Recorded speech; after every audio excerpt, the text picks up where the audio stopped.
whatever milestones that Black people make against hate, it ends up benefiting all the other people of color. I can't see what his end game is. The Republican Party is the party of racism, is the party of white supremacy, is the party of hate. This is wrong, and it needs to stop.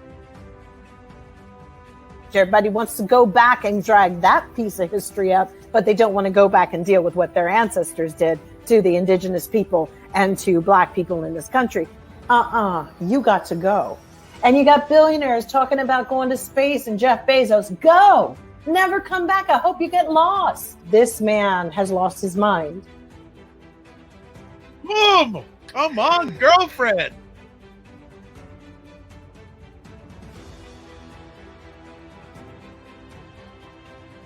What is up, everybody? It's Dr. Vibe here, host and producer of the award-winning Dr. Vibe Show, the home of Epic Conversations, and I'm the host of Epic Conversations, 2020 Best Podcast News Award winner, 2018 Innovation Award winner given out by the Canadian Ethnic Media Association, and I host the only online conversation in the world for dads and fathers that is sponsored by Dove Men Care. It's also co-sponsored by Dads Central, Canada's national fatherhood organization, and through that collaboration this year with that team, been able to reach out to over 100,000 dads and fathers around the world. Very happy about that. But none of that's important tonight because it's Saturday night. It's 9 p.m. It's State of Things with Aisha and Jill, and they're going to burn it up because even up to about a few hours ago, we just had another story that we're actually going to lead off with, because usually Saturday is a quiet news day. But we got something that I'm sure everyone's going to want to talk about or heard about in the next few minutes. So let's bring up Aisha and Jill. Hey, we're all festive tonight. Aisha Yes, looks very beautiful. Yes. Thank you. Yes. And you've got your the crown, the the crown. Candy cane. Yeah. Very nice. What's been going on this week, ladies? What happened?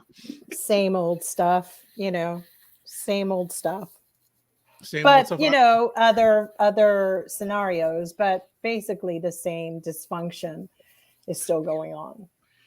Actually, I had some interesting things happen this week. Obviously because of the pandemic, I hadn't seen my dentist for about 2 years. Yeah, welcome to my world. Yeah, and I was sort of verging on, cavities. The nice thing is I've had the same dentist for at least 25 years. Oh, that's amazing. That's beautiful really, man, wow. Born in Haiti, very passionate about helping out Haitians. He's actually the Haitian consulate representative for Haiti in Toronto. Talks very nice, speaks wonderful French, etc. And it was most people I know, a lot of people don't like going to the dentist. I love going to my dentist because he's such a nice guy. We have great conversations and no cavities. Yay. only had 2 in my life. Right. And then, and just a lot. I was happy about it. It was good to see him again. But if anyone hasn't gone to the dentist since COVID, it's a whole different procedure. I had to put on plastic on my feet, on glasses. Your feet. Really? Over my shoes. Oh wow! The protocols in Canada must be different. Yeah, we had to put plastic over my shoes. Had to wear the plastic glasses. I'm gonna have to go. I haven't. Yeah, I went. The same boat. I went at the beginning of this year, and they were covered like it was like you see the hazmat people.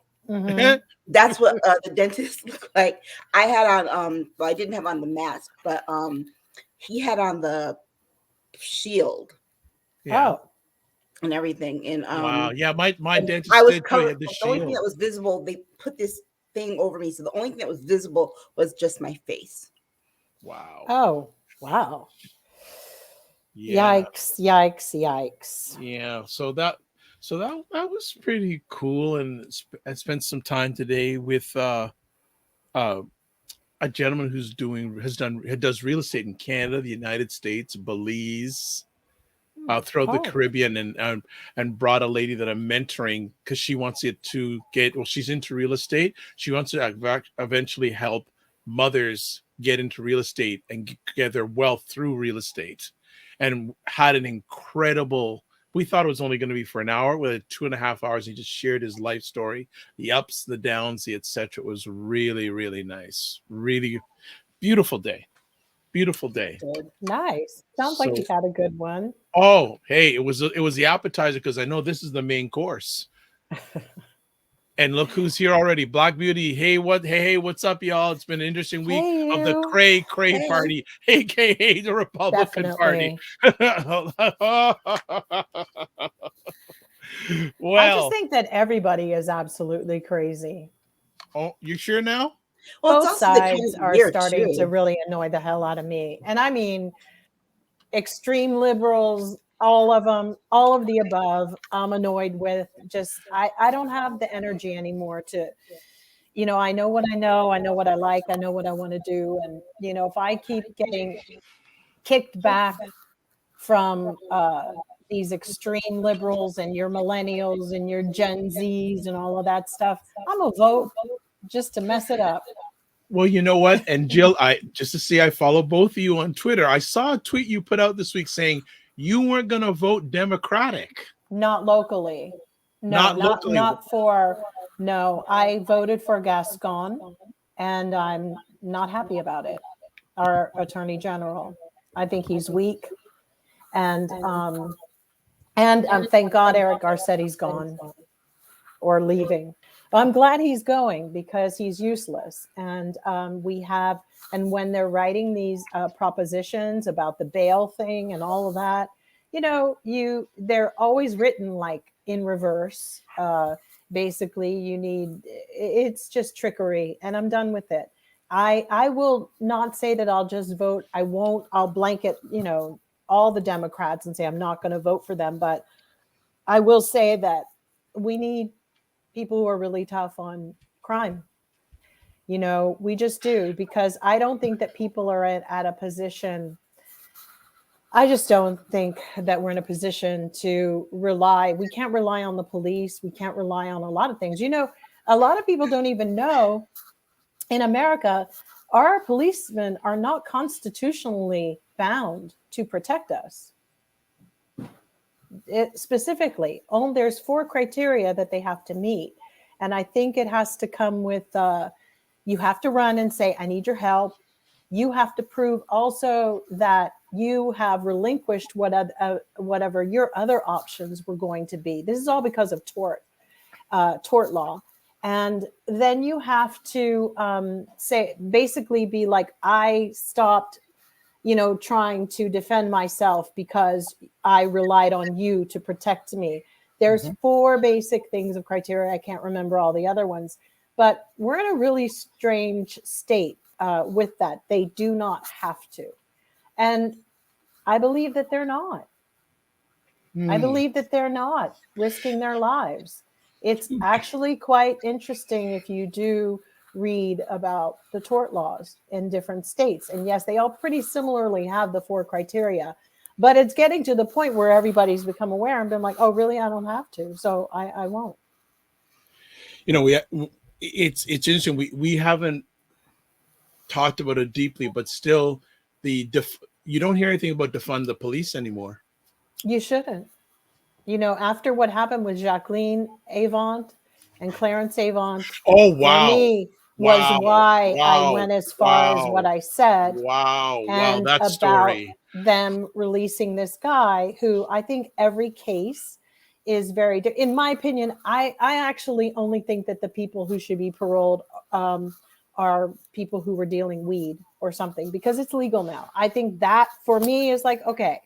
But when you look at somebody's rap sheet like this killer, I don't understand. He couldn't spend more than 4 months out of jail on parole. So I don't get it. And I'm not down for that. I'm just not. I think that the bleeding heart liberals, which I will call them that at this point, are going too far. It's like, somebody wrote a book I don't know. She's from Harvard. And what the hell are they teaching people at Harvard? African-American woman just wrote a book. I wish I could remember, about how we can get to the point where we don't need the slave patrol anymore. We don't need any police whatsoever. I personally think that this lunacy has got to stop. That's a little bit much. And if the Democratic Party is going to start scooting into those areas, I won't be a member of it. I won't be a part of that party, because it's not perfect yet. And we're not there yet. No, that actually just did me in. No, we have a crime wave going on out in California at the moment, and it's not even funny. So if our AG can't do stuff, then you know what? Then we will show it in the way we vote. And it won't be for, that.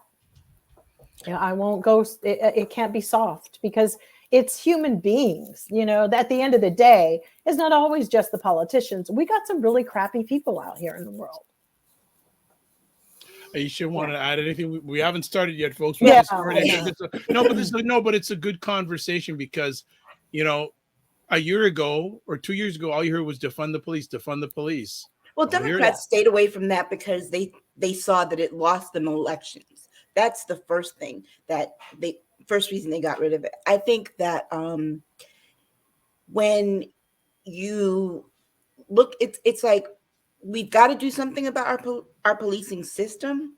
That's the systemic part, but getting rid of the system altogether, I mean, it has to be done. It has to be done responsibly, because then you have people like DeSantis who want to have their own police that only answer to them, and we know the harm that's going to do if he gets that. Mm-hmm. So it really, there's no balance anywhere. People are at extremes on both sides. Yes, yes. Black Beauty says, I just pray the DOJ steps in and sets up provisions that allow our votes to count. Be mindful, we still haven't dealt with the Republican successful gerrymandering of many of our districts. Well, that's because, they're not maybe moving fast enough, or they're not really taking care of business. I mean, surely if I just don't know what they're doing.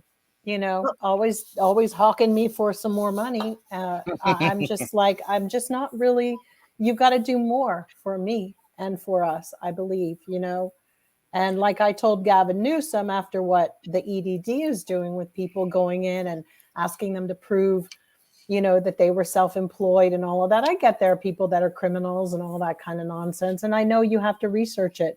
But by the same token, you didn't have any other plans for the people that probably needed that money as well. And if you really take that out of the equation and look at it, then what the hell did you do? We still have homeless people. And by the way, a lot of people donated money that they were getting from the EDD to his recall campaign.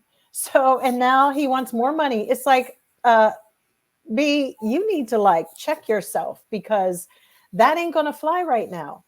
It ain't flying at all. I hope one day someone, what's the guy who does Michael Moore? I would love him to do a documentary on the money given out during the pandemic, because I'm hearing more and more every time I'm hearing scarier and scarier stories.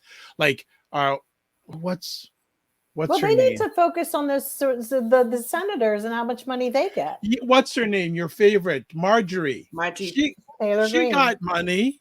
Of course, but Dr. Vibe, go find out how much Kristen Sinema made. If your role models and your leaders are doing things, why are you going to come for regular people when you guys are doing the same? I mean, illegally bartering and negotiating our lives away. So I'm sorry. As far as I'm concerned, call it an L and move on. Because the reality is you can't sit up there and whip people for something that you actually do too. Well, you know what? Tonight we have a fourth person on stage, though they're not in the screen. Black Beauty is on fire tonight. She's asking, yeah, it's ugly, it's negative, but regardless, unless and until it's dealt with, it's real. And then she has a question for both of you. Question for Aisha and or Jill. Do you guys have any insight on why the voting issue isn't being challenged? Please bring me up to speed. I'm not even hearing anything about it. No. The filibuster, they can't do anything as long as they have to vote on getting rid of the filibuster, and they can't bring that to the floor to a vote because they don't have the votes. They need a 2/3 majority in order to pass that. So they can't even begin to bring voting to the table. And this is in the Senate because they don't have the numbers to get rid of the filibuster. Right. And Kristen Sinema tweeting out about Rosa Parks and all of that. Oh. You know, that's how disingenuous she is. And that's how wicked she is, because She's an attention whore. she does it on purpose. And she is an attention whore. It's true. But there's a lot of them. There's a lot of them these days. And I'm curious what's going to happen once Jack leaves Twitter, to really see what is Trump back on. Are we going to start like getting rid of certain senators' accounts and different things? What are we going to see after all of this? Yeah, I started researching his the person who's following him to kind of figure out where he's at on certain things. And it seems like he's on, like, definitely keeping Trump off. Okay, good. All right. Well, let's get to our regularly scheduled program. But this was a good warm up. So it happened this afternoon, folks. Don't know if you heard. Chris Cuomo has been fired by CNN. Ladies, justified? Yes or no? What are your takes? I think so. I mean, from a business standpoint, he's a journalist, and I get that was his brother, and he wanted to help his brother. He's an attorney, but he didn't take a leave of absence. He used his work, his job, his connections through work to, push for his brother's defense. He used inroads with other reporters to get information on the young lady involved, and that right there was unethical for his workplace.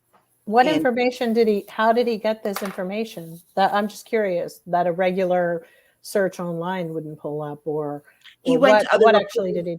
He went to other reporters he knew that were breaking stories. And how is that wrong, though?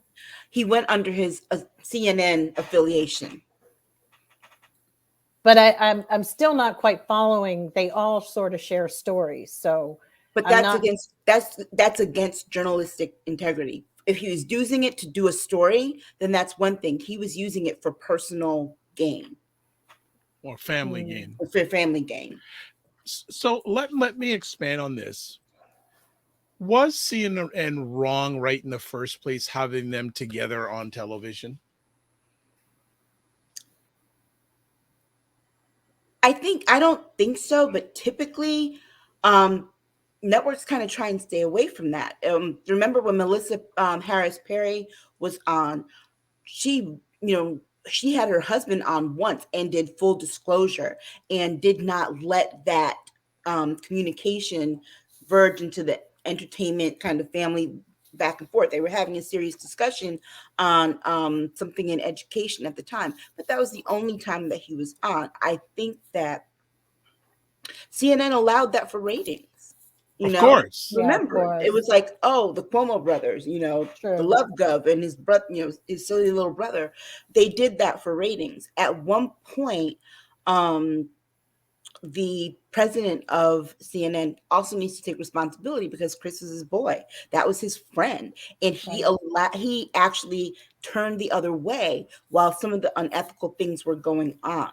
And so now that it's caught up to him and it's bad business, and that all the networks know this is what's going on, and all of the people who work for CNN, it calls their credibility into question as well. And so he had to fire him. Yeah. I mean, Jill, probably thoughts? so. I mean, I'm not really, I don't watch CNN anymore. So because I have my own things that they always play, devil's advocate, and they also straddle the fence a lot. And I don't know who they are. And they're partially, I've always struggled with the fact that they really helped us to have Donald Trump in the first place. So I still haven't really recovered from that. I just think they're sometimey. The network is too sometimey for me, because really, even having the two brothers on, in my opinion, may have not, like, it was for ratings, but it was a conflict already. So technically, I just think, I don't know. I don't know anymore who the network is at CNN. I don't know. I don't know who they are.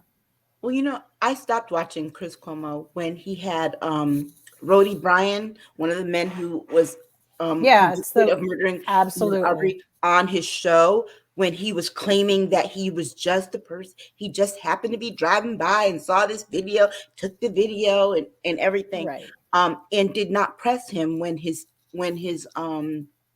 story started to fall apart. Right. And I was like, okay. He never pressed anybody. That's the whole thing. His show, he never pressed anybody, but he always brought everybody on the show to let's hear their side. And frankly, I mean, is he that great of a journalist? Because he clearly, even in his shows, he his own research. If he was doing research on his brother like he did for his own shows with that Roddy thing, then his brother didn't have a chance in hell. And this is the problem, right? Is that he brought his brother on to talk about like COVID in New York and some other things. But when the story broke about his brother, the first thing he says is, I can't cover that because it's my brother. Right. Yeah. So, but it's just, that's just what you do and for your family. Yeah, I mean, the other side of it too is that they have emails of him sending emails from CNN's email server to people to get information, like to his brother's office and to his brother's senior advisor. That's where those things started to unravel. Not smart. True. Not smart.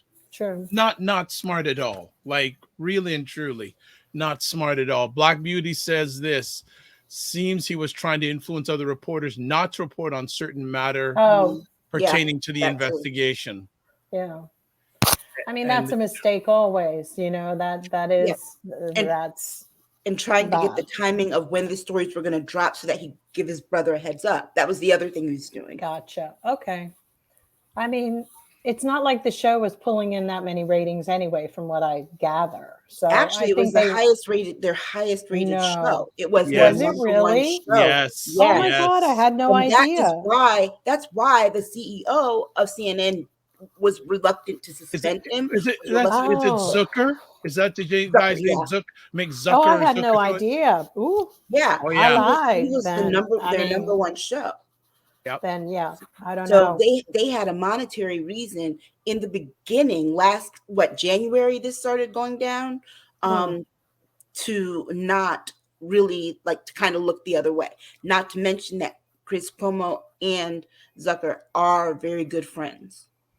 But you guys know how I feel about the victim mentality going on in the country. I not that, I have my own went down and I could talk at length about it, and maybe one day I will, just because we're at that moment in history. But I've always thought that it's better to be victorious rather than a victim. And there's a lot of it, and a lot of it comes across disingenuous. A lot of it comes across that, I don't know who to believe. I mean, the people, you don't know who anybody is. We don't know full stories. The courts are completely corrupt. Yeah. I don't even know anymore. I mean, honestly, I just don't know.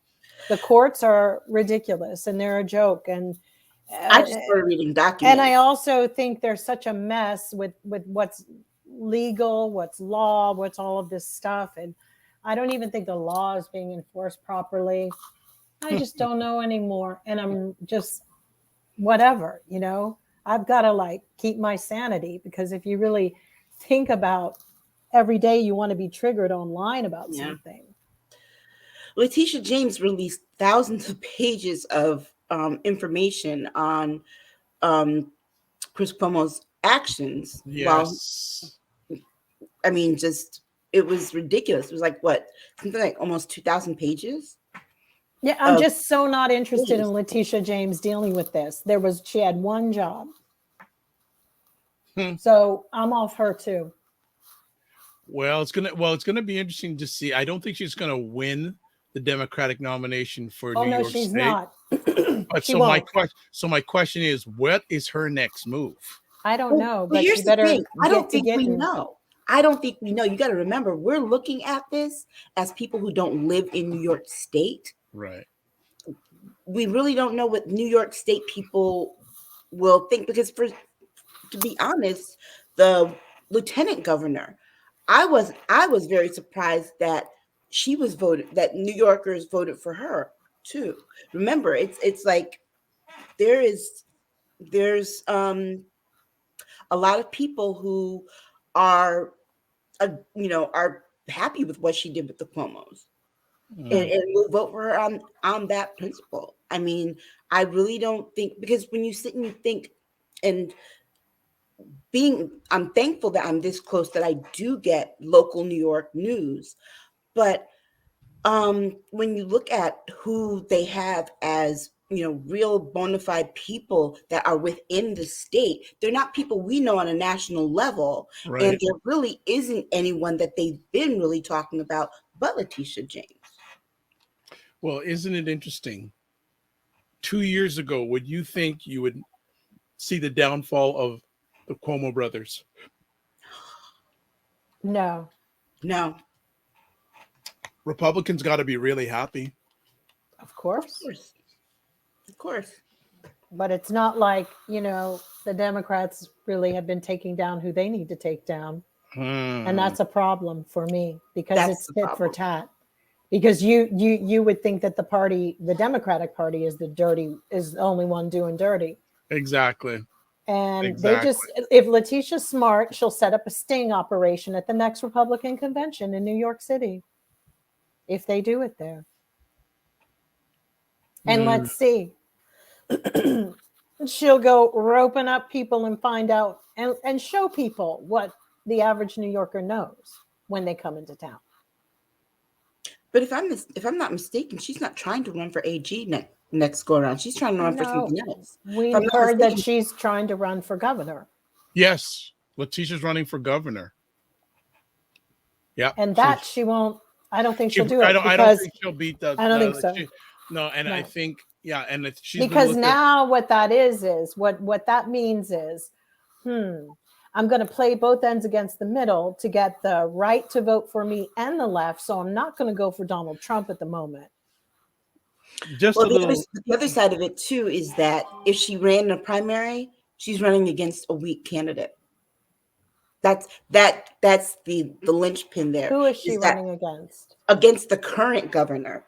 Is she even going to run? She is running. Yeah, she's running. She's running for a full term. Kathy Hochul. She hasn't done anything wrong. I mean, she hasn't done anything wrong, but New Yorkers, the Democratic Party there. I just think that because she didn't deliver Trump's head on a platter, from what I've been reading online and different things, a lot of people said they won't vote for her. Because then now they know she's just a politician. She always has been. Yeah, all these elected they all are. Offices are. I think people go into the vote knowing that they're all. But haven't we said that attorneys have ruined the world? Like they're all lawyers. The grossest things. All right, let's go to, I think, the best reality show TV going on right now. James and Jennifer Crumbley, the parents of Michigan high school shooting suspect Ethan Crumbley, entered not guilty pleas to all charges against them during their arraignment. This story is like, what next? Like, this is just a cray story. It is. I say lock them all up and throw away the key. But look, the parents buy a gun. Was it Black Friday? Mm-hmm. Yeah, they did. Son goes in and kills 4 people. He At a takes it school. from But their before drawer. that, you have to get to the part before that. Before that, he got caught in school searching for ammunition on his phone or online or something. That's what got him to the principal's office in the first place. And then, you know, he was known to have he had a long list of behavior issues at school. The teachers, the principals were telling him, his parents, please take him home. They refused and had him sent back to class. He had the gun in his backpack already. And then He he goes also back had to told class. the teachers that he was hearing voices and he needed help. And yeah, the parents refused to take him home. And that's the sad part, is that people are like, well, you know, the educators didn't. You can only help kids, but so much. They're minors. They're under the charge of their parents. If the parents don't agree to do certain things, your hands as an official, an educational person are tied. But it doesn't matter. You know, if I went on the lam or a Black person went on the lam, they are out on bond. Oh yeah. Oh, yeah. They got released. So this is why nobody takes our country seriously on any level anymore. It's just like jokes, got jokes for days. The saddest part is at some point you just have to accept it and go, I accept this. It doesn't mean that you can't try to keep changing it, but you have to know that there's always somebody at every turn. As much as the Michigan DA wants to do the right thing and found this obscure kind of law with the way she's charging, but to have a judge who is least than progressive in his mindset or even cognition about what just took place, we don't have a great checks and balances system here in this country, even to get rid of that, who just let them off. Because they should all be sitting in jail, all 3 family members. But remember this, people kept turning their heads away when everyone's saying it's the judges, it's the Trump judges, it's the Trump judges. And people kept ignoring that call in him, in that part, that danger of him. And so this judge, the parents' attorney asked for $100,000 bond. Right.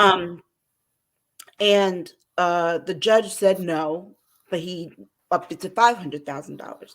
How quickly do you think the Oath Keepers and the Boogaloo Boys and the Proud Boys will raise that money for them to be out by the end of next week? Well, it's an interesting thing. And this is what I heard today, some people talking about. See, this is where there's an opportunity here for a little bit of bipartisanship here. And yes, we're seeing, of course, will you defend these people based upon what? Even for the right? Because the one place where they all agree, you know, of course, the Democrats want gun control. And the Republicans, this part of what happened kind of goes against a little bit of their family values nonsense that they try to push forth. This is kind of a very interesting, if they politicize that she's charging them, then that might be how it goes, and expect Marjorie Taylor Greene to jump on that horn. However, there were 4 kids who did die. I don't know which senators are going to want to really stand up there, but there probably will be a few. The problem is that they all agree that guns, one thing they agree on where there are no real laws in Michigan about this, is that your gun has to be locked up and stored properly. And if anything, any of the gun laws that are across the United States, that's one where they've all agreed. They need to just push that through first. You know, at this point, it's like, because then there's that responsibility, but where it becomes the parent's responsibility. What she's doing is pretty amazing, but it's not wrong. It's not wrong either. It's just on the fine line of the law, that because of the extenuating circumstances, it's not like every other shooter that they'll be able to charge, but don't think that they won't try in other states. But the fact of how the woman sent the emails to her kid, and just in whatever they're discovering as they, you know, search them and all of this stuff, to see that the mother and the father and to how negligent they were. And the real question is, was what really screwed them is that the son took the gun they claim from their drawer. We don't really know if that gun was given to him, because on his own Instagram page, he said it was his.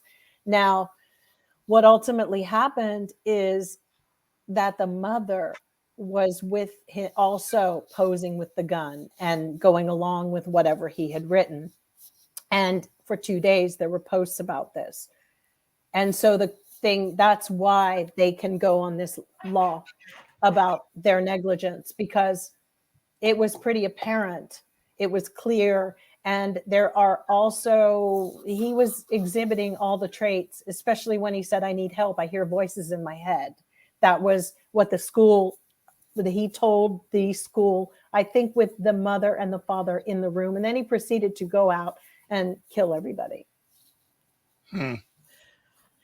It's the sad part, though, is that the parents are going to get more time for fleeing than they will get for manslaughter. For manslaughter, unless they are charged with conspiracy. But this judge is not going to be assigned to the case, is he? Who is the judge assigned? Not necessarily. We don't know who the judge is going to be assigned to it, because they've only gotten to the indictment part. But I mean, the part about the manslaughter thing, that's going to be one of those things that the GOP is going to jump on. Why? Because the gun lobby is going to line their pockets to do it, because it is one of their things. I think back to when Sandy Hook happened here, and the one thing that I paid attention to was that the shooter, who bought his guns? His mother. She was also the first person he killed. Why? Because she would have stopped him. They say that that's typically what happens with shooters in these mass scales, that, but therefore then they know that obviously that's typically what happened. But this situation is very different. They also have the blogs and the things to Donald Trump that the woman, the wife, the mother was sending to him. And, there is a psychology, there's something that was happening in that household. And I don't know if it gives the defense something to work with separately as well. But yeah, I mean, it's a very sad situation, and there's really nothing anybody can do. I just this is our country. This is America. Honestly, I have a hard time feeling sorry for the young man, because there are 4 kids who are also dead. And it's a testament to how parents are, the fact that they left him. Oh, he got arrested. They left. They were trying to they broke out, honey, right? Right. They were very close to the border to Canada. Mm-hmm. The only thing is that they didn't have any vaccination record. Oh gosh. Yeah. Catch up with you. It's ridiculous. They were supposed to turn themselves in, and their defense attorney really wants people to believe that. Oh, he was lost yesterday. He had no clue, did he not? And he was stalling, and he should have come clean and said, "I don't know where they are," because he really didn't. He didn't, and he didn't know they were coming back. And we have this female defense attorney who just. Oh, really? Slick. Yeah, she's very slick. She reminds me of the attorneys for the defense for the Ahmaud Arbery. Yes. But that's the thing. Being a defense attorney, you don't often get to pick. You do get to pick, but that's you've got one of the ugliest jobs. It can be a wonderful thing, but a heroic type of job. But in this case, it's pretty cut and dried. I don't know. I'll be curious to see what the NRA, the gun lobby, wants to do with this one, because I really, truly do feel that I do think it's sending a big message that people are fed up. And I think across the board, I've seen Republicans, conservatives, everybody kind of being like, I don't know, this is a lot, because it's really challenging your morality about this now. It's kind of like, okay, who do I pick? The crazy parents? I don't know. This is what's going on in people's households. We need to really think about this. These people, what they're doing to their children. But it's unfortunate, though, that the wing of the Republican Party that has the ear of everyone in the party are the nut jobs who will think this is okay, who will raise money for these parents. We'll see. We will see. Let's see what happens with that. So Black Beauty is saying the parents actually plead not guilty, shameful, just shameful. And they were laughing during the arraignment. Yeah. Wow. The father was laughing. Black Beauty says seems to be a twisted, disturbing pattern of kids in America actually seeming not answering to the parents and actually setting the pace standard instead of the parents. Twisted pattern. Because parents want to get hung up on the most ridiculous things in this country. You know, they want to talk about how you have to say him, they, her, she, we, it, all these superfluous things that, yes, I know they matter for everybody's identity, search and identity, but they're not paying attention to their kids. They're all online. They're freaking online. Pay attention to your children, people. Put the phone down. You know, it's amazing. People would rather choose somebody out online, and they've got a household of kids and family members that need to eat and all these things, and they are not focused on their own lives. They are focused on everybody but their own life. And unfortunately, the kids, and also, if you have a complaining society, no matter where you take them in the world, they'll find something to complain about and be upset about. This is just, you know, and it's actually ridiculous. I don't even get it anymore. But all I know is that they could have gun laws in place, and those are the kind of parents that would still give their son a Glock for Christmas. We go through this. And okay, the mom did not look like her search picture. Okay, what the hell? What year did they find that picture from? Well, that's the other thing that really she did not look like that. I wouldn't. Pictures that the media started putting out of the kid boy, and like my best friend in Maryland was 15, telling me, he looked like he was 8. Yeah, and my friend was telling me, she's like, yeah, local news here called him the baby face killer. Like, they do it every time, though. Yeah, they do every single mass murderer. They do. They find their youngest pictures. And you know, they must. You got a picture of him praying. But here's the thing: they must go through a tremendous amount of effort. This is how, because do you know how difficult it is to find people's children online? I mean, that even sharing things like that, isn't that like kind of a crime? You know, tells me that they got those pictures probably from the defense attorney. That's what I'm saying, because those are parents' pictures. Absolutely. Those are parents' pictures. Those are things that it's like, well, this like the choir boy? No, it's like people don't even find pictures like that. You go online and you look at their Instagram. How the hell you come up with that picture? It is so planned. It is so orchestrated that it's just BS. I knew the picture was going to look worse than that. I had no idea it was going to look like a dark-haired Chucky. But yes. But I was close. He did. Right. He did. Same mop of hair. And it was crazy because all those pictures do is make me go, damn, that little boy went off the rails and they didn't see it coming down for breakfast. And be like, what's wrong with you, well, you see Billy, or whatever? Like. I mean, my God, of course they didn't see it. I don't even know. Dad looks like he changed wives because she don't match her driver's license picture or whatever. Seriously, that looks crazy too. They look like they pulled that picture back from 20 years ago because they were indicted on DUIs. So why did they take those pictures when her current driver's license would show how ravaged she looks? She's ravaged, the glasses, she aged in a matter of like, I don't know what happened to her. But that if I worked at the DMV, I would have had to send somebody out on a field visit. I think this to make sure it was the same person. because they had those DUI charges, weren't those considered felonies and they should not have been able to purchase the gun? I agree, but I don't know in their state what the deal is, and that's the whole point. And suspended driver's license, the white That's why we they're need federal driving, gun legislation. and not just once but twice, and they ended up, really? I mean, do white people just get away with absolutely everything?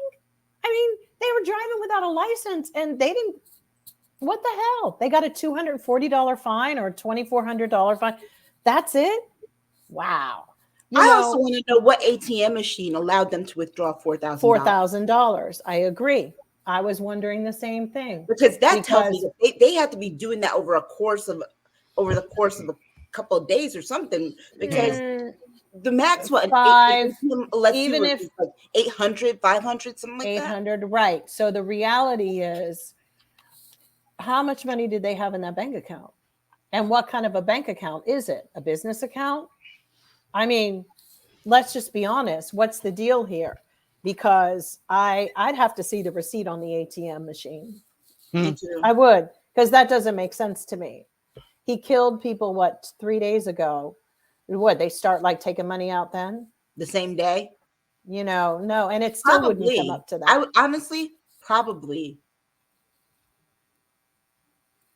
You'd only get 6. You'd only get 6,000. They had 4. So yeah, maybe, but something's wrong. Definitely. Crazy. Yeah, that trial is going to be very interesting from a number of dynamics, like the parenting piece, gun control piece, etc., etc. But it's like a soap opera. It's worse than a soap opera. It's a nightmare. All my 6 children. Yeah, it's so true. And it's really, really sad, the children that he killed. And, for me, that's what I was saying. I know people seem to have a problem with the crime bill in America back in the day, but it was looking about like this when they passed that. And I ain't lying. It was just when everybody had no respect for any kind of authority. And unfortunately, we're here again. And that's just the way it is. Wow. Crazy. Let's continue on. Next conversation. More Omicron detected in U.S. as hospitals strained under virus surge. I'm listening.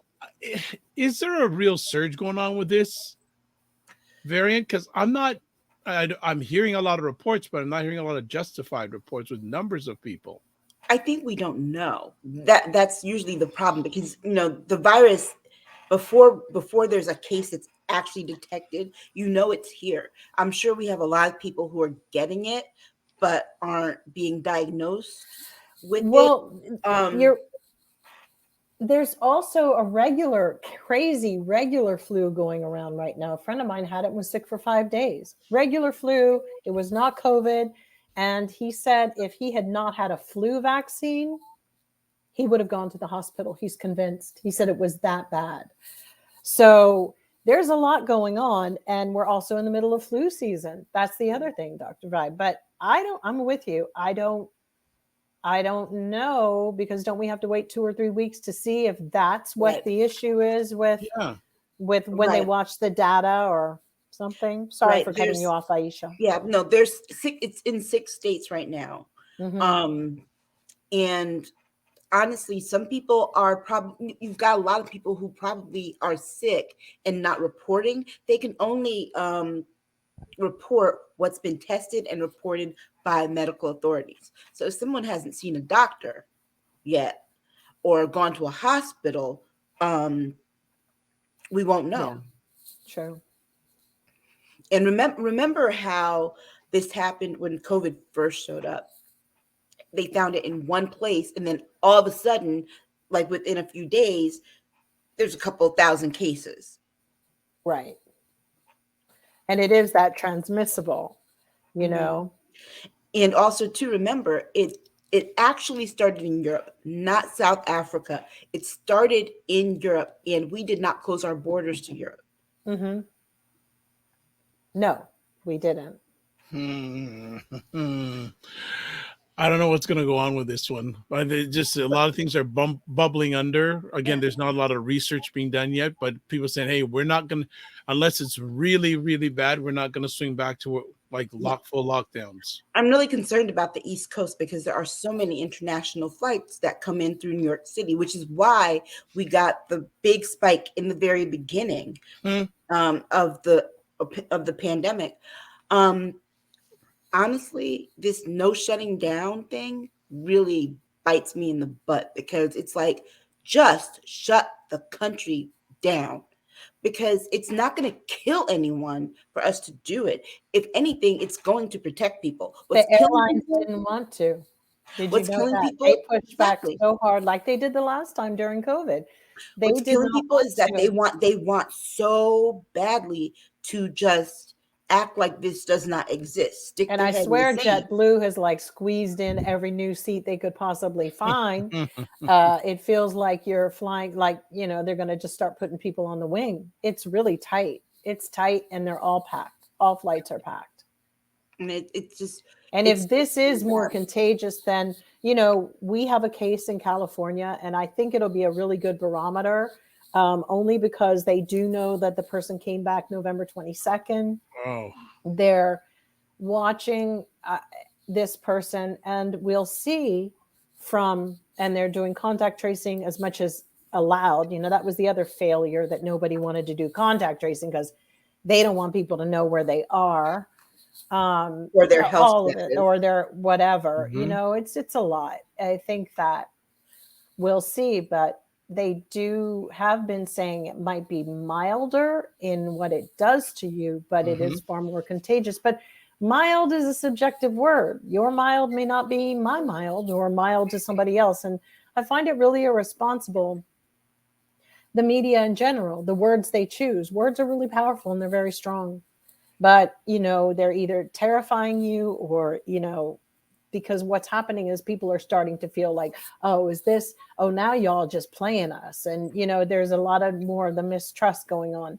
But this is still yet again serious. I did read that there was a study that came out of Europe that they are seeing more stillbirths, not with everybody who had COVID, but they are seeing it when women who are not vaccinated are having their children. They're seeing a rise in stillbirths. The bottom line is, this is not going away. It's going to be with us forever. It feels like, because we can't get on one page to get our behaviors together to get rid of it. So there is COVID, period, whatever strain it is going to be, it's part of American life. It's sure. Like, you know, it's part of American life, period. Wow, that's crazy. Black Beauty saying, according to New York Times, there are now 15 states that have Omicron reported. Too soon to tell the effects. And then Jen is saying, it is disturbing to hear about events that are spreading this new variant, keeping my mask on in public. Totally. I know, we have to. And, you know, like I said, see, the reporting, what was it? Friday morning was 6 states. Now it's 15 states. It's right. Going just like the pandemic did in the very beginning, just like the Delta variant did. And it's like, there's nothing we can do. There really is nothing we can do, because we have we can do things. I mean, who don't want to we should have always been doing what they do in Hawaii. When you land off the plane, they take your temperature. You have to take a test. And so now they're still doing the implementation. Biden came out where there's going to be tests at the airports for people, but it's voluntary. How important? You think I'd travel 14 hours to come here from Europe to here in LA and then go, oh, I'm going to volunteer to go take a COVID test? Hell no. If I felt okay, I'd go on about my business, because that's how it goes. You want to take the chance that you're asymptomatic and you've got to spend 14 days in quarantine? You really want to do that? Ain't nobody going to be doing that. And not only that, it's not just the people. It's unless not just the state is requiring that you prove that you are COVID free, which is, like I said, in Hawaii, you have it on your app. There's an app, and when the test comes back, it's a rapid test. But then you get a check mark, and then you go, and security lets you out. But we don't do that. So it's kind of half-assed. It's like, why are we paying? Taxpayers ultimately will pay for all these tests, voluntary tests, but you're not able to mandate. It makes absolutely no sense to me. It should have always been done, and it's not being done. But the majority of people spreading it in the country aren't necessarily traveling. It's like if the states pulled back all their mask mandates, and so that creates a whole other issue. And it's like people aren't getting boosted even though they've been vaxxed. There are people who, of course, are still refusing the vaccine. And I mean, doing things like, what was it? Rachel Maddow was talking about this thing called Boo. They were literally putting dirt on their faces and on their babies, dirt that had like things like arsenic and carbon dioxide and things like that. These kids should sue their parents when they grow up. Yeah, and because they think that that's going to be better in keeping them from getting COVID than getting the vaccine. That's free, mind you. They're paying $114 per 4 ounces for this Boo stuff when the vaccine is free. Because it's an opportunity for other people to make money. It's like, Vita Vita Vegemin. It's like, anybody, any snake oil salesman is out for their own right now. And hey, if you get the rumor going enough, then you can maybe make this happen. It's so interesting.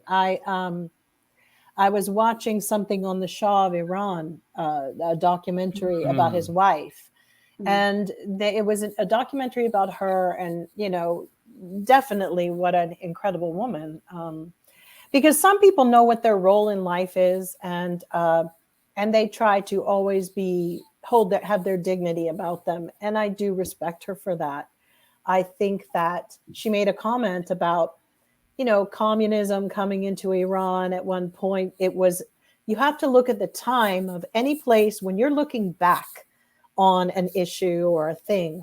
You look back and go, I mean, we've all looked back at the Spanish War or the Spanish flu and been like, well, this is how they acted. But what's so interesting is that Russia has been pulling so many propaganda stunts for a very long time. They did it in Iran.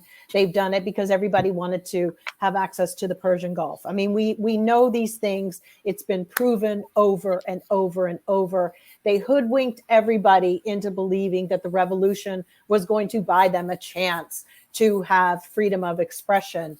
And of course, the Ayatollah Khomeini came in. Whether America placed him there or not, I'm not entirely, it's possible. But you've got to remember, this is big politics at the end of the day.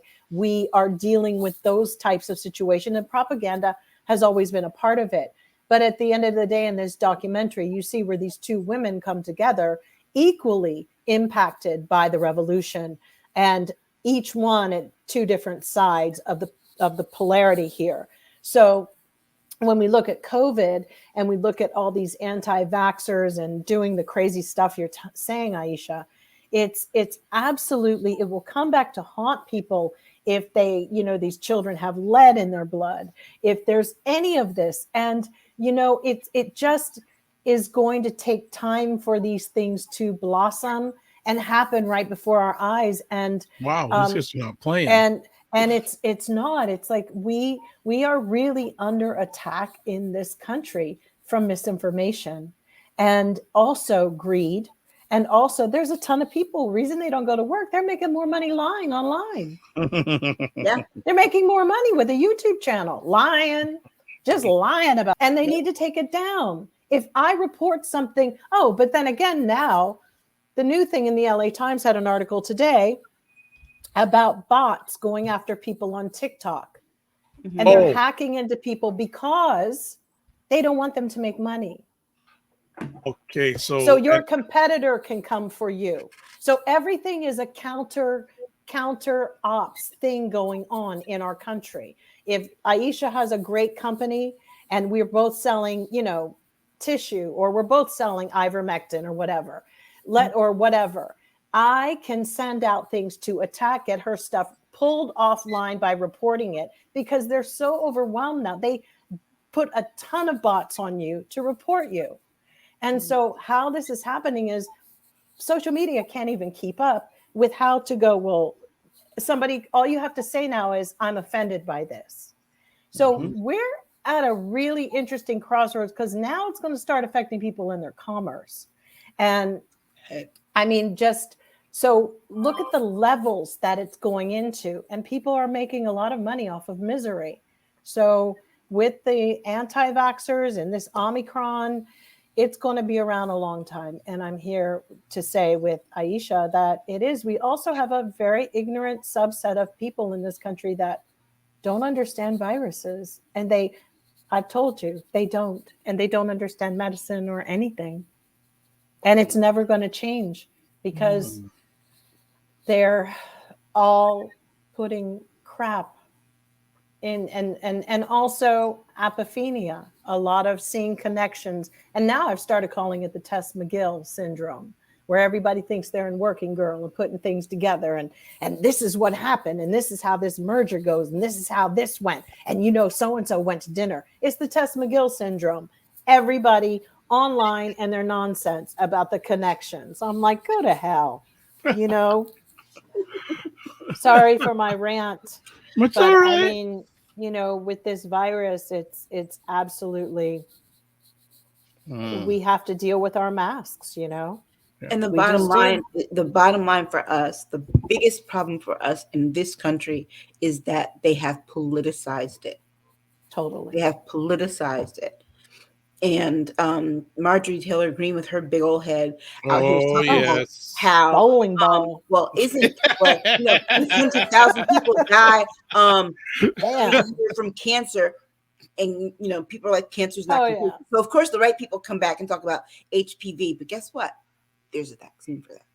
There is. And my neck hurts every time I look at Marjorie Taylor Greene, because her neck is doing a lot of work. But she looks like a Neanderthal. I'm sorry.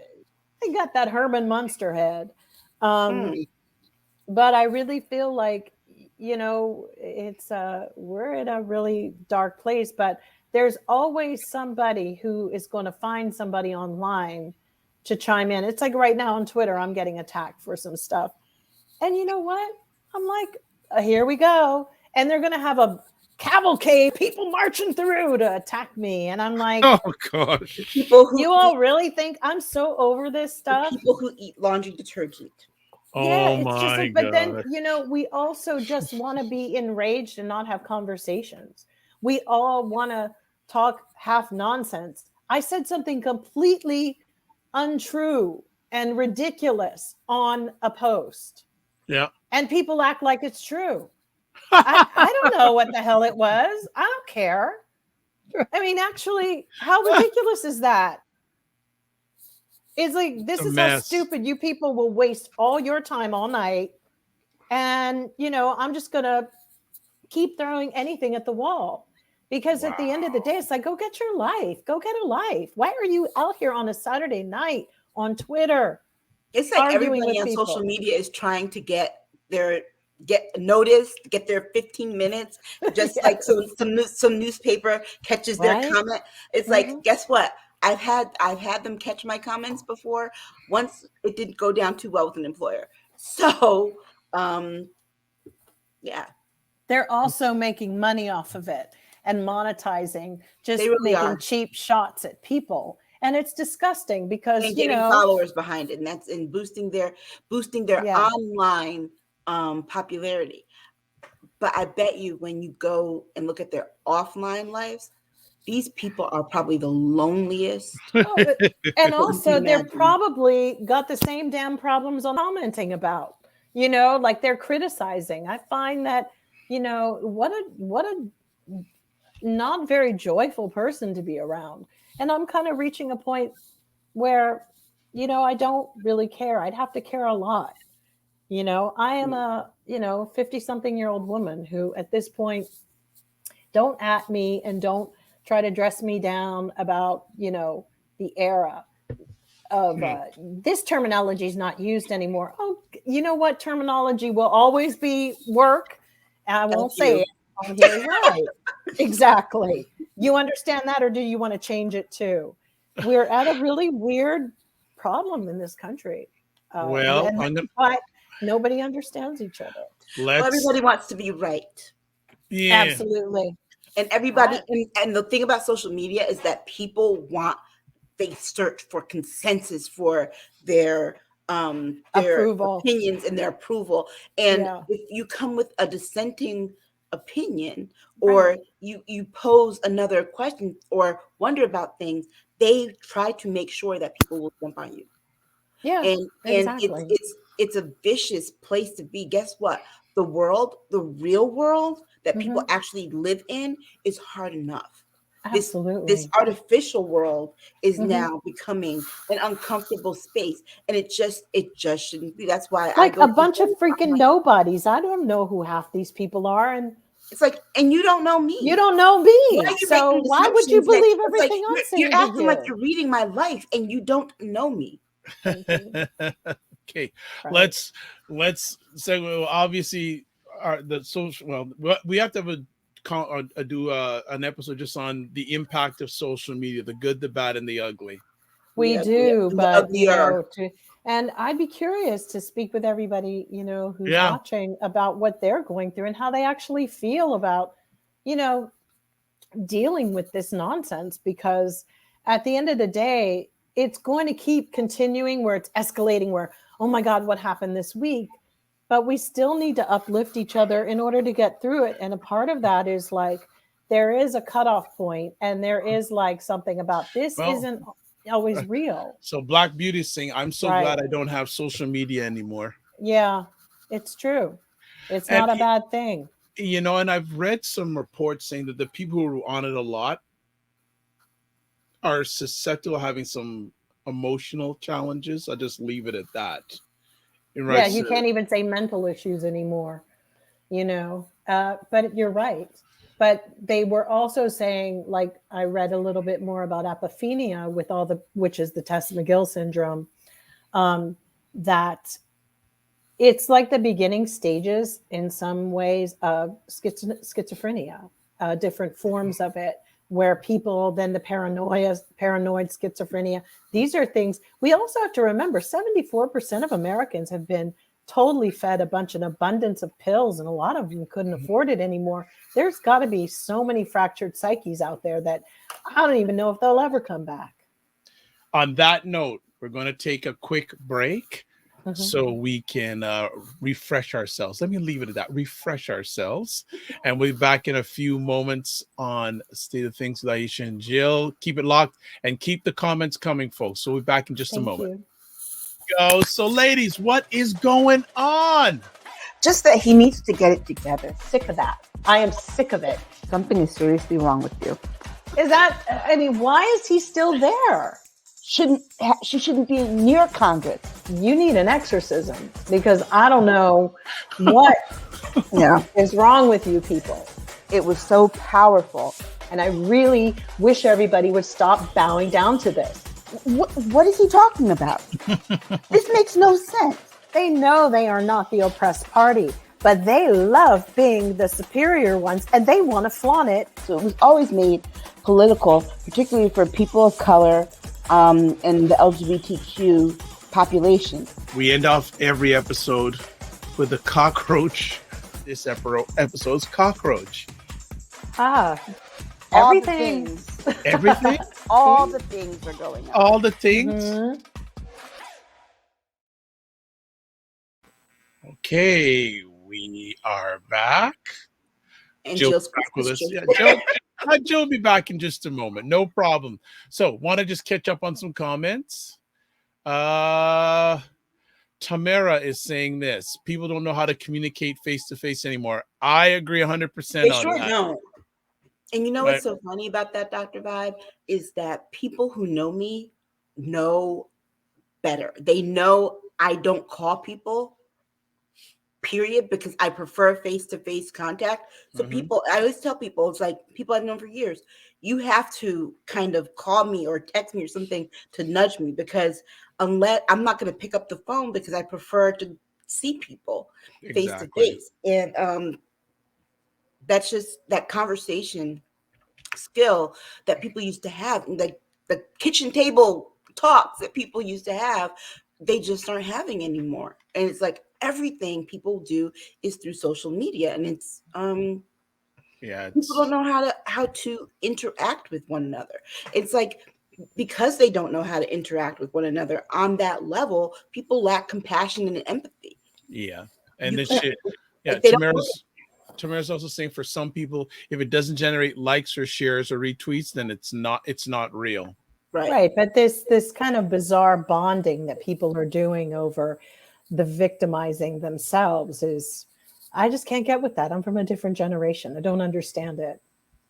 You know, Well, I don't. I find that what it highlights to me is just how, you know, they want to identify with only a small sect. Everybody's got cult mentality. Like, I have this issue, so I want to be in this tribe only. And I've never been that way. I believe everybody can all get along and chill, but this whole like insulating yourself. Yes, I have a lot of great empathy for things, but if I'm your friend, I'm not going to let you wallow, and you would never do that. But not only that, you know what? I have my people, my friends, and guess what? My friendships exist outside of the social media. A lot of people it doesn't. And for a lot of people it does not. And I think, you know, for example, stuff between me and Jill, or things I want to talk to, or even jokes that we don't make them across Twitter. And if you did, oh my. Because folks, I hear some of them. Like I said, if we want to make some money, the edits and what we say in the green room, you ain't gonna get exposure to that unless you at least come on the program once. No, I mean, it's like I will text Jill directly or call Jill, or I mean, it's usually like that. It's never, oh, let me go to Twitter and share this. It's like, I don't want other people witnessing our conversation. I know. Exactly. Well, let's go to another. Well, it's just got a comment here. Let's see what we got as a comment here. Tamara's saying it's like high school cliques. Everyone wants or needs to belong to a group. I think some people are not courageous enough to be individuals. Very interesting comment. It's not about individuality anymore. They don't. I was always raised to be, but the minute they created this thing, follow me, you follow people. That's the problem. Well, also, a lot of these people are developmentally delayed, where they are trying to they're trying to fix things in their lives that were not the way that they wanted them before. So, for example, you have people who are wildly popular on Twitter just for their tweets, but I bet you, and they're loving it. But I bet you, if you go back in their lives and you look at were they popular in high school or middle school, whatever, it's like they're getting that now, but they didn't get back then, and they feed into it, and they become a monster. They become part of the problem. And I just think that people try so hard to live a life on social media that is inauthentic of the one that they live in real life. True. Absolutely. With me, you get what you get. Well, I know that from both of you. Both of you. That's why I have you on all the time. Straight shooters. Let's go to a subject that definitely is getting a lot of Twitter, a lot of social media coverage these days. Anti-abortion advocates in America thrilled with the possibility of overturning Roe versus Wade. Yeah. I mean, same people who, and let's be very clear, these people are not pro-choice. They are pro-birth. And they're not really even pro-birth. They're pro-embryos. Because if they were pro-life, fully pro-life, they would make sure that there was health care for women, prenatal care, sufficient prenatal care, adequate prenatal care. They'd make sure that women who just gave birth to a baby could take time off from work and be paid. They would make sure that no child went hungry. They would make sure that children didn't have to go to school and worry about being shot to death. These are not pro-life people. They are pro-embryo people. Jill? I think because it's come up again, just universally, I don't think that it was resolved under the sun, so to speak. I don't think that abortion was entirely the answer, nor do I think that the whole pro-life thing is the answer, because I think that, and I've changed a little bit on this because I was like, why is it back? I mean, why? I don't think that there's a lot of hypocrisy that goes on both sides. On one hand, we're saying, you can't tell us what to do with our bodies, but we want everybody to get vaccinated. That is a valid something just ethically, and just to look at and go, you got to walk your walk and talk your talk. I know it's not pleasant to hear, but what we have to decide what kind of society we want to be. I think the Republicans are quite clear on the type of society they want. I think they're very consistent. Yeah. Why the Democrats fall apart is because of something called having a conscience. When you're trying to accommodate absolutely everybody in a society. And that's difficult because this is a philosophical topic as well as definitely for the society in general. But yeah, we're dealing with, it's worth a conversation as far as like, what were the abuses that have been going on in the abortion system? Not the people abusing. I'm talking about each state was using the money in different ways and whatever. And then on another level, but you do have the hypocrisy in the Republican Party where if they're choosing to eat meat, use stem cells, all of that. So basically that's pro-life. That's not pro-life. If you want to be pro-life, you will forego all of those things. You will be like, no.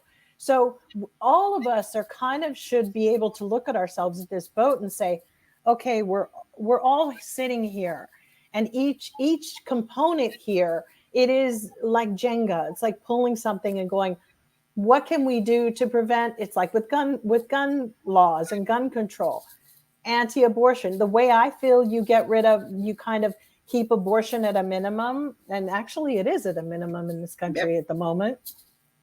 More pills and the things that what is it? Any birth control kind of. Yeah, birth device. control and the education of it. I don't think many young people want to be pregnant these days anyway. I don't see a lot of it moving in that direction, but I'm in an urban area, so the young people are a lot different than people in rural communities, hooking up or trying to find a way to enable their livelihood. But there's a lot of dishonesty.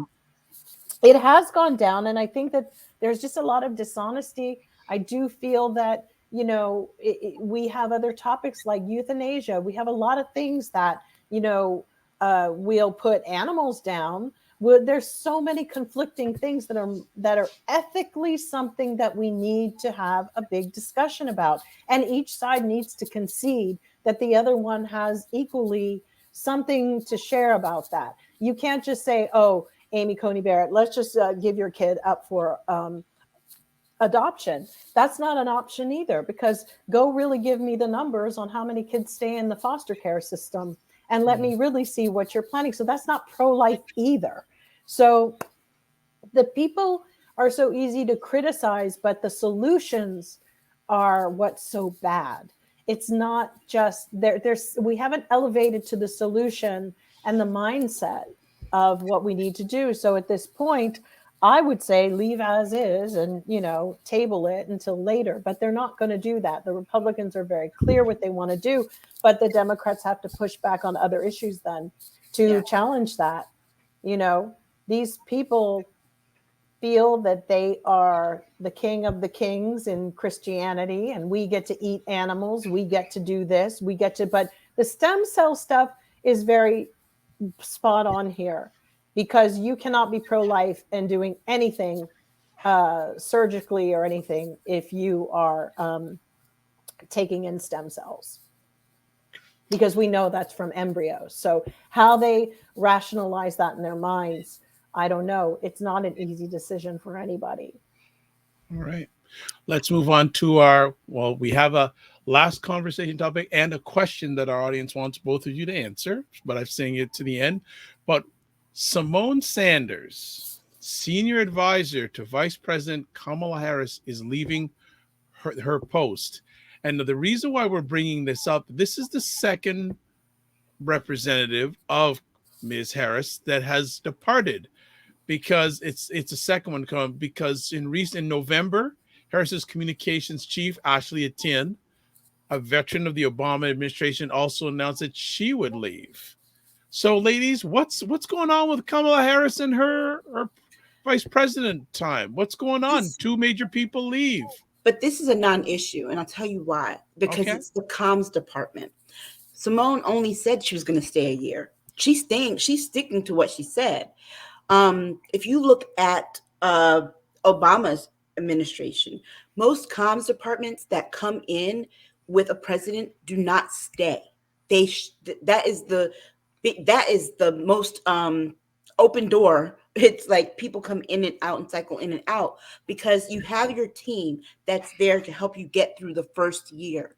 And then you create another team that comes behind.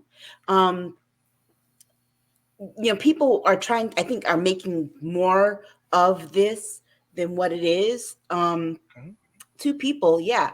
But think about how many people Trump had turnover. What was it that Rachel had? Wow. Turnover. He didn't even hire. He didn't even give people jobs. But no, remember, there were like close to 400 people that had left his administration. That's a good point. And he never replaced them. Yeah. But Simone said she was staying for a year. Period. She's Jen Psaki's going to be leaving soon too. Exactly. And they all committed to that first year. If you look at Obama's administration, remember David Plouffe and what's his name? The guy with the mustache. Yeah, I know who you're talking about with the dark hair. Dan.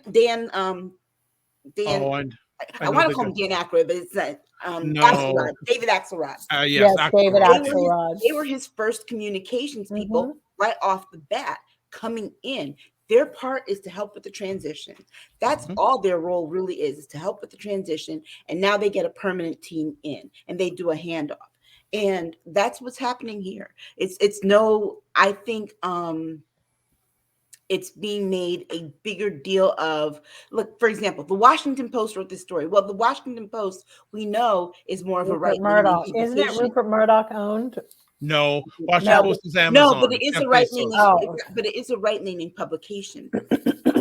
So it's a matter of where the story is coming from. Well, people see it in the Washington Post, other journalists, and they're like, oh, Washington Post credibility, not realizing that a lot of their pieces have tended to sway to the right as of the last 6 years, especially. So they jump on the same stories. Oh, she's leaving, so there must be something wrong. And it's just the regular way of things. When Simone went in, she said she was staying for the first year. She said she did not commit to any more than the first year. Well, guess what? I bet you she's going to move on. Do you think that they're going to let her go? Like you said behind things. She's going somewhere else. And she's going somewhere else because what she does is she helps get candidates elected. Right. So she's very good at it. And she's very good at it. And there are other candidates who are running in major races in 2022 that need her assistance. Right. And so I think they're just mobilizing people. They're just moving them around. Okay. All right. Well, there is a question. Of course, who else is asking? Black Beauty has this question. Last conversation piece. As our society continues to be plagued with crime, nefarious plots, and schemes, our nation will continue to spin out of control. Will we snap out of this as a nation? I look at the generations behind us and I have very little hope. I look at the generations that are here and the craziness, and I have very little hope. This is who we are. This is it. Yeah. They don't know how to get along with anybody else. It's too tribal. And I don't know if and it's cliquish, as Tamara had said. I think that, the fact that our authority has been turned, our generals, our politicians, our leadership, our thought leaders have been reduced to nothing more than high school arguments. I think it's really diminished our standing just globally. I honestly think feel sorry for me crowd, all of that. I was bullied as a kid. It's like they don't have there's no feel good stories. I think that, a couple of the generations below are absolute sociopaths. So yeah, I mean, it's so funny. This little lady that I know, she's like a landlady and she's elderly. A friend of mine was trying to help her because she has a tenant who's 25 and won't go and stole some stuff in her house. She caught him. All this craziness going on. And what's really, really sad is that I looked at his Instagram page and I said, just give him the money and buy, because don't pick this battle to die on. These people are pazzo. And I keep saying, and this is where we are. It's like, really, really, I was like, this kid is like 25 and crazy, completely mad as a hatter. And, and this is a vulnerable little lady and her sister who they rent their apartments in Brooklyn. So in my mind, we're at this is going to be really interesting. I mean, you see what parents they have. Look at this 15-year-old who killed everybody. I mean, look at the parents. That's the other stock they're coming from. It's like I honestly, Black Beauty, I just don't know. I think it's time to shore up what you can do and try to see the world. Find one thing every day that's beautiful to look at and think about, and the rest of it, just, take care of your stuff, because this stuff is going to go on and on and on. And they're not evolving. They're not growing. I don't know. I don't have time for people's bull. I'm trying to work on me right now. Mm-hmm. I got some things I want to accomplish. Yes, you are. You look fabulous. In the next 12 months, I don't have the time or the patience for other people's stuff. It's like, yeah, like what you were talking about, the bullying. Guess what?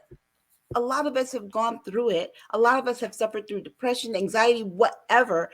But we get up every day and we pick our feet up and we put one foot in front of the other and keep going. And, a lot of us bury a lot of stuff. We have to in order to function.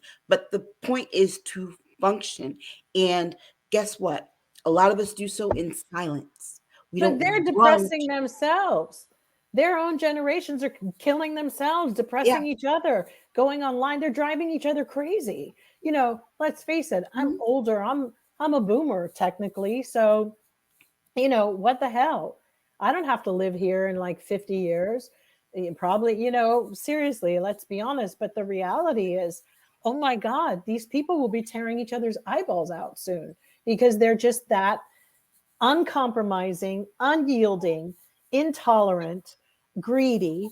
It's like they're hypocritical. They want to save the planet on many, many levels, and all of them are like, signing up for Bitcoin. Go figure. Bitcoin, to fund the whole process, can light up Serbia, the country, just for the processes. I mean, these people can't even check themselves. It's like, check yourself, check your hypocrisy at the door. And I don't know if it won't happen until they have children that look at their ineptness and their whininess and all these things. And you mark my words, because every generation turns around and surprises it's the one that was before it. And you go, who the hell are you? But just as equally, they'll have a moment. They might have the most conservative kids coming out their wombs and vaginas, since they're all going to not be able to have abortions. God only knows what they're going to be left with. Look, all I know is I am proud of being a latchkey generation kid. Didn't eat Tide Pods for breakfast. Yes. I learned compassion. Right. I learned empathy. I didn't live my whole life on this. No. You know, I had the freedom. Guess what? I feel sorry for anybody who's had their 20s in the last 20 years. Right. Period. And I was in my 20s 20 years ago, okay? But those early parts, No. I got to be free. I never had to worry about anyone, on a camera taping anything that I did by accident, or, unless they pulled out one of those pocket cameras. And you could tell by the music that they listen to where their brains are. Their brains are about as nourishing as not even as nourishing as cat food or dog food. It's like, they fester and feed on negativity. So it's like, there's a song, SZA, I Hate You. I mean, really? I mean, okay, I did a song called G-Spot, okay, at the end of the day. But, fast forward that, it's like how we really, we really do have to start checking ourselves on some of, it's ridiculous. It's like, how is that going to uplift anybody? It's just like they're not even caring about uplifting. It's like, feel my pain, look at my blood, feel me. Did we learn from Prince's version of I Hate You already? Exactly. So this is the whole, and they're not artful. They hardly know how to play instruments. Don't even get me started. There's like no, we'll stop. We'll stop there. We'll stop on that. Okay. We've produced God, it's so embarrassing. 2 generations of robots. We have. And now, but wait, they found out robots are actually making babies of their own. Reproducing. So get this, it's coming, and they won't need all this. If I start having to hire people, I might hire, a robot. Ain't me. We'll see. I might have a more intelligent Jetsons. Might have more of an intelligent conversation. Rosie the robot from totally. I loved Rosie. I haven't heard that reference in forever. Rosie the robot. Dating ourselves. And Ella. Oh my goodness. Rosie the robot? Yep. Imagine that. Isn't that what America's supposed to look like in the 2000? Yeah, I think so, right? Oh goodness, that's hilarious. Rosie the robot. Yeah, we're at a really interesting crossroads here. Like I said, just to get yourself through things, just spend very little time getting upset on this stuff, because it changes minute by minute. You know what else is really great to help people? Get a vision board. I agree. It really changes your outlook on life, and you really set goals and things, and you find what's meaningful. There are great vision board kits that you can find online, but just have some goals that are outside of. One thing I will add for Black Beauty, and she says, thank you for your insight, ladies. I totally agree with your answers. This is what I'm hearing over and over amongst colleagues, friends, and associates. One thing, I'll just make a suggestion. When you get up in the morning, just focus on the one thing you have to get done each day. Yeah. Block out all the noise. The one thing you have to get done. And also celebrate your wins. Don't wait. Don't matter how big or small they are. Even getting out of the bed, celebrate it, because you're either going to be your worst enemy or your best friend. It's true. Yeah, it's one thing that I've learned over the years is like, I wake up in a good mood every morning. It's what I do throughout that day and the people I allow myself to come in contact with throughout the day that change and alter my mood. Right. And I find that the word no is a good one, because, a lot of times we tell people you need to set boundaries and you need to tell people where you are. But sometimes just the act of saying no without any explanation or whatever you've already set a boundary. It's Yeah. like that's the boundary of like, and they will know in the future, oh, I can't engage with that. Because sometimes, you're talking to people and they're gossiping on the phone or whatever, and you're like, I gotta go. We should try to lift each other up. There's only so much of this we can take. Sure. And there is only so much. And it really is try to keep that circle strong. And if you need to like break down. But this thing is being devised for you to drain you completely of your money, of your mental resources, of all your resources. So you've got gold and you got to protect it. And gold is your soul. Protect it. Great advice from the ladies. Just, man, on top. And Rosie the robot. Actually, the voice of, and it was a lady named Jean Vonderpill. Oh, was it? Yes, who was the voice of Rosie the robot. Oh, how cute. I love that show. And also, too, guess what famous voice actor was Mr. Spacely's voice? Who? Same man. No, same man who did Bugs Bunny. Oh, Mel Blanc. Yes. Really? Yes. Wow. Yes. I could see that. Yep. Yeah. Now, incredible voice actor Mel Blanc. Oh my goodness. Yeah, he was very, very phenomenal. good stuff. Well, phenomenal. And Bobby says, amen. I pray a lot and allow myself grace. That's a key thing. Give yourself grace, especially during these times. And then Jen says, great conversation is always totally on point. Thank you, Jen, for your continuous support. We appreciate and don't take it for granted. So that's another epic conversation. I wonder who's going to get fired from what network next week. We'll find that out. Right? who's gonna mess up next week? But always big thanks to Aisha and Jill for taking time on their positive, productive schedules to share with us. And as always, we ask them, how is the best way to get in contact? And we go to Jill Verst. There it is, Jill D. Jones, right there. Yes. Yes, that's where you can find me. Excellent. With those lovely Twitter people. And then next up, Aisha Staggers. At Aisha Staggers on Twitter. I might be there, might not. All right. And myself, you can get a hold of me. The best place is the Dr. Vibe Show, the drvibeshow.com, or Twitter at drvibeshow.com. Like to say thank you for everyone who caught this live or who's going to catch it on the replay. Shout out to people who caught it live tonight. We had Jen, Black Beauty, Tamara, and others. And you know what? Thanks so much. We appreciate it, not taken for granted. I know there's only a few weeks left in this year. I'm speaking that we're going to do another Ask Us Anything before the end of the year. I think that would be apropos. And I guess we'll also have to get ready for a end of the year show, 2021 year in review show. So we got to get those things on the calendar. But as always, let's close out with this. Live your life as a dream. If you can dream it, you can make it. Sometimes you have to get small to get stronger. Block assumptions, then aim bigger, aim better, aim higher, aim wider. Love, faith, and respect. And remember, as Black Beauty said, remember to give yourselves grace. Thank you so much for watching. Take care of yourself.